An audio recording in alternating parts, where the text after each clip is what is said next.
Hi guys, I'm Sade and welcome to my channel. Today we have another episode of the Fashion ABCs and today is letter D. So we're going to be going over Demna and Dapper Dan. Before we get into the video, do me a favor, leave a like, leave a comment, and don't forget to subscribe. So I don't know if you guys have heard of who Dapper Dan is, but basically he is a legend, icon in streetwear fashion. He is one of the OGs. So I thought I'd share a little bit about who he is because I think he's been overlooked for many years, and recently he's been actually given his flowers that were long overdue. So I'm gonna go into a little bit of his history and just really explain to you guys who he is and what his background is and why he's so important. So first off, Dapper Dan is a legendary designer who pioneered high-end streetwear from a storefront in Harlem to the red carpet in Hollywood, dressing everyone from Salt-N-Pepa and Eric B. and Rakim to Beyonce and Jay-Z along the way. Dapper Dan is Black fashion's greatest treasure, the original auteur of gangster chic, the godfather of hip-hop fashion, and a legend.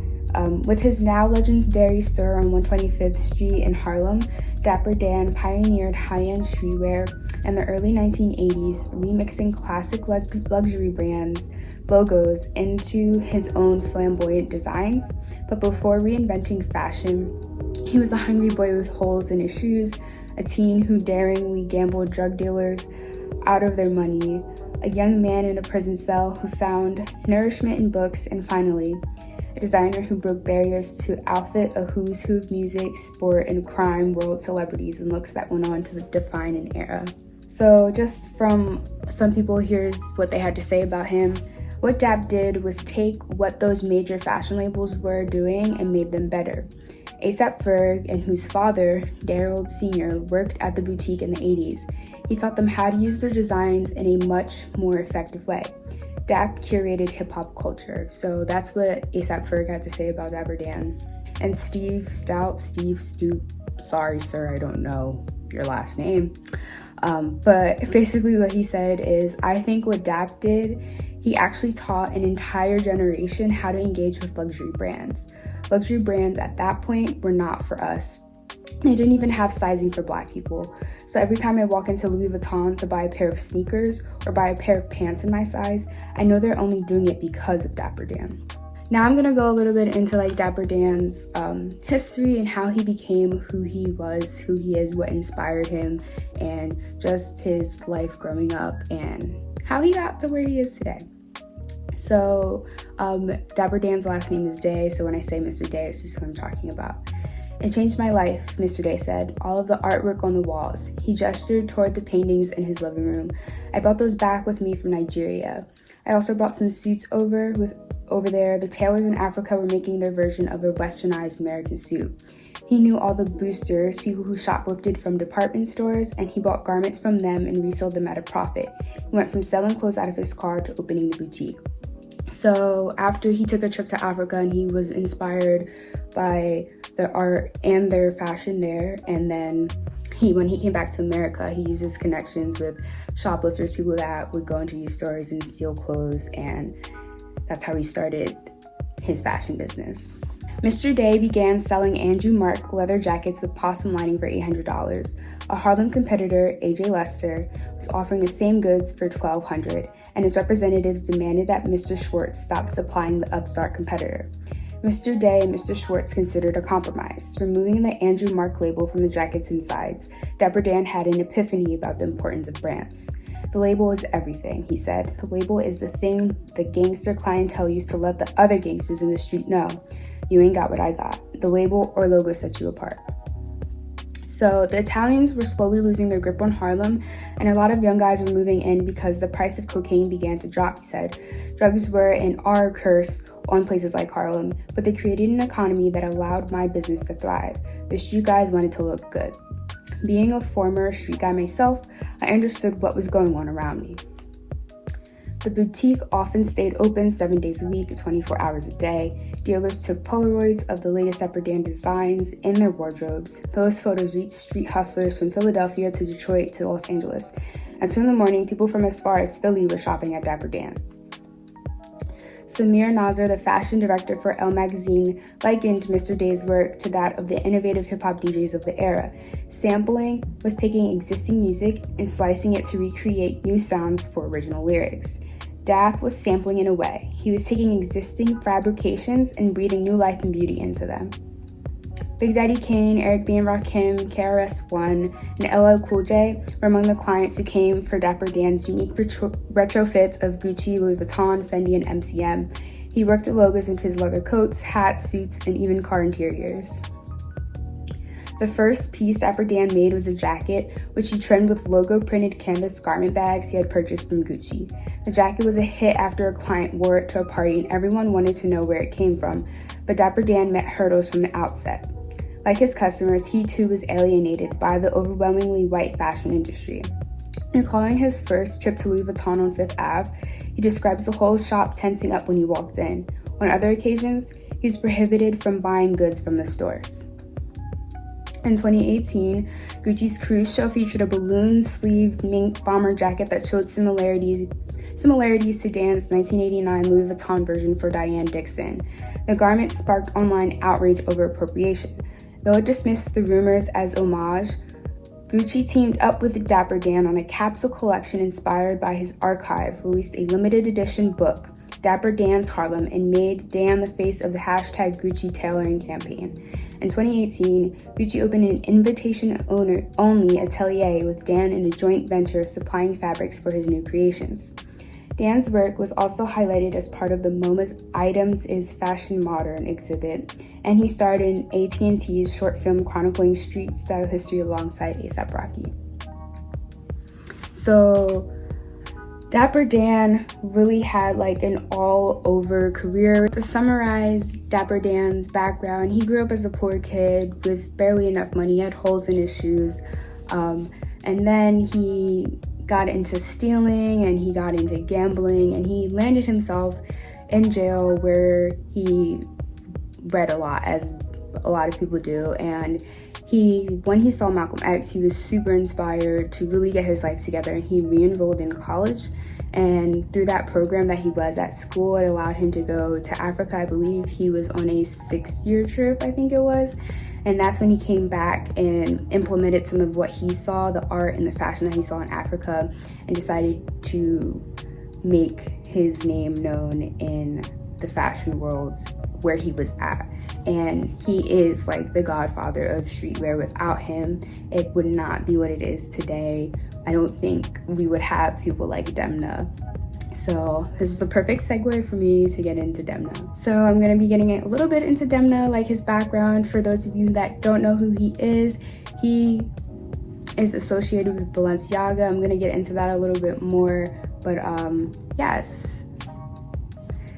So Demna's status in the fashion industry was cemented when it was announced in October 2015 that he would be taking over as artistic director of Balenciaga. Francois-Henri Pinault praised the designer as a powerful emerging force in today's creative world. Demna's first collection for the brand debuted at Paris Fashion Week in March 2016. Alongside his creative dictatorship at Balenciaga, Demna, who studied at Antwerp's Royal Academy of Fine Arts, has retained his role as head designer and spokesperson for the buzzed-about collective of 7 anonymous designers, where he made his name after rising through the ranks at Louis Vuitton and Maison Martin Margiela.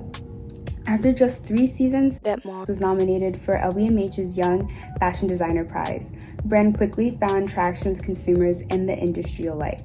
Its couture take on streetwear sensibilities stems, according to Demna, from the brand's personal focus group, his friends. Demna explained, "We all met and realized how frustrated we were. We started to lose a sense of fun in fashion. We feel it is inevitable and crucial to create contemporary clothing." In March 2017, it was announced that Demna himself would receive the CFDA's International Award for his work at both and Balenciaga. On September 16, 2019, it was announced that Demna had stepped down from Demna. So how does Demna define fashion? Fashion to me is a mirror, a reflection of what's going on around us. This is manifested in the collections. Daily life is what speaks to people, everyday life. They are Balenciaga archives transposed from the 1950s to today, adapted to 2018-2019 to the future. How does he come up with his Balenciaga pieces? We always work by deconstructing something to create something else. That's my general approach. Destruct to create. How does he come up with his Balenciaga pieces? We always work by deconstructing something to create something else. That's my general approach. Destruct to create. Demna talks about Balenciaga Crocs. We were inspired by Crocs and we worked with them on a Balenciaga reinterpretation. Balenciaga Crocs isn't impossible. The question of taste is a very subjective value. We'll see if this works in 6 months' time in stores. I wore Crocs this summer to see how I felt about them, and they are the world's comfiest shoes. I just want to give them a fashionable touch, a platform. At the end of the day, fashion is all about having fun. So now I'm gonna go back into a little bit about Demna and how he persevered with Balenciaga through the pandemic, because I've heard his name a lot. I've heard Balenciaga come up a lot in conversation. So I'm gonna talk about that and transition to that a little bit.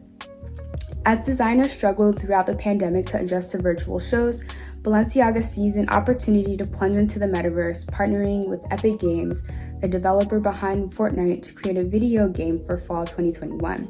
A few months later, Balenciaga boot pants and hourglass jackets showed up on Gucci's runway, part of what both brands, which are owned by the conglomerate Kering, deemed the Hacker Project. Over the summer, Demna directed 2 of Kanye West's stadium-sized Donda listening parties, and in the midst of all this, relaunched Balenciaga Couture, recharting the industry's direction away from hype and toward handcraft. In September, Balenciaga ruled the Met Gala red carpet and cemented a partnership with Fortnite that allowed players to dress in its signature looks.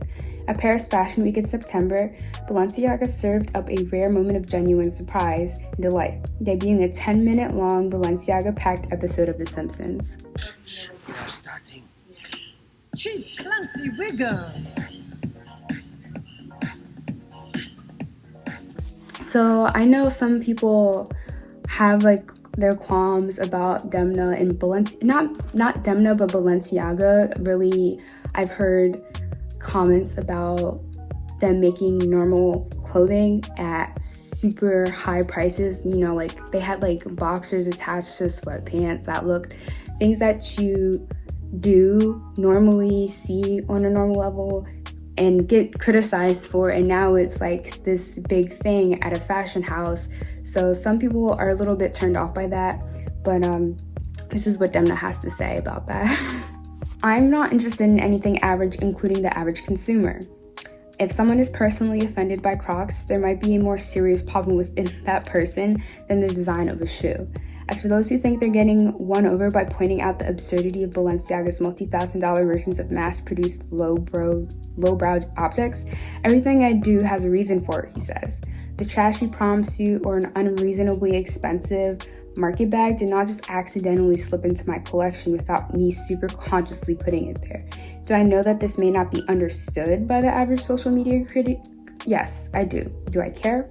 I'm pretty sure you know the answer. I just do fashion that I love and enjoy. It is really as simple as that. The Simpsons project showed how Demna's Balenciaga is now represented as much by Bergen regulars as by global celebrities like Kardashian and Bieber, the people who follow their every move and fit. My Balenciaga is for those who understand, value, and enjoy what I do, Demna writes. It is for the people who are not afraid to be different, and yes, it is for Kanye, it is for Kim, for thousands of other people who wear the clothes we make. It is for someone who truly loves fashion, not for people who have time to debate Met Gala looks for hours. One needs to debate it for hours. It means they do not understand what fashion really means, and their debate stays in that tiny box of their personal comfort zone. In other words, if you open your mind, you might find love. And basically, what you can take away from that is that Demna is there to have fun with fashion. That's what fashion is all about for him. And I think that is a great reminder, because I think fashion can sometimes get a little serious. But just taking his words to have fun with fashion and looking at celebrities like Rihanna who simply just have fun and wear what they want to wear and like what they like. I think we could all take that away from what they do and kind of apply it to ourselves and just remember to have fun. It's just clothes. That's it. So if you made it this far in the video, I just want to say thank you for watching. Before you leave a comment and don't forget to subscribe. Thanks, and I'll see you guys in the next video.